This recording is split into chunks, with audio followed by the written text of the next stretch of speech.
மாற்றத்தை உருவாக்கும் பணிவிடை.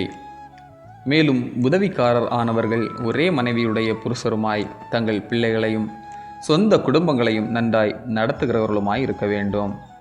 இப்படி உதவிக்காரருடைய ஊழியத்தை நன்றாய் செய்கிறவர்கள் தங்களுக்கு நல்ல நிலைமையும் கிறிஸ்து இயேசுவை பற்றும் விசுவாசத்தில் மிகுந்த தைரியத்தையும் அடைவார்கள்.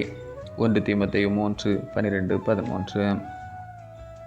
1901ஆம் ஆண்டு மார்ச் மாதம் 6ஆம் நாள் ஈமி கார்மைக்கேல் அம்மையார் மிஷன் காம்பவுண்டுக்குள் ஒரு கட்டிடத்தில் இருந்தார்கள்.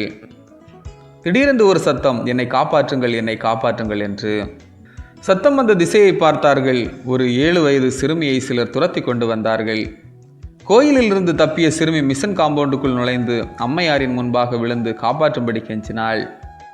பிரீனா என்ற அந்த சிறுமியின் கதறல் இந்த நாட்டில் மறைவாக காணப்பட்ட பல சமூக தீமைகளில் ஒன்றான தேவதாசி முறையை அந்த அம்மையாருக்கு காண்பித்து கொடுத்தது. எப்படியாவது இந்த தீமையை களைய வேண்டும் என்று கூறி பல போராட்டங்களை போராடினார். மலரும் மொட்டுக்கள் என்ற அமைப்பை உருவாக்கி பல பெண்களின் வாழ்வில் ஒளியை ஏற்றினார். பணிவிடை என்பது மாற்றத்தை உருவாக்குவதாய் அமைய வேண்டும். கடவுளுக்கு திருப்பணிவிடை செய்ய வேண்டும் என்கின்ற அழைப்பு அனைவருக்கும் பொதுவானது. இப்பணிவிடையை கடவுளின் திருவுள சித்தத்திற்கு ஏற்றதாய் செய்வது சிறப்பு. நம் வாழ்வில் வெளிப்படும் நல்ல தகவுகள் நம்மை ஒரு சிறந்த கடவுளின் பணிவிடையாளனாய் உலகிற்கு வெளிப்படுத்தும்.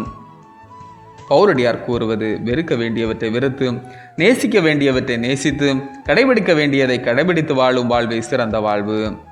அத்தகைய வாழ்வு கடவுளுக்கு பணிவிடை செய்வதற்கு சமமானது. அத்தகைய வாழ்வே மாற்றத்தை உருவாக்கும்.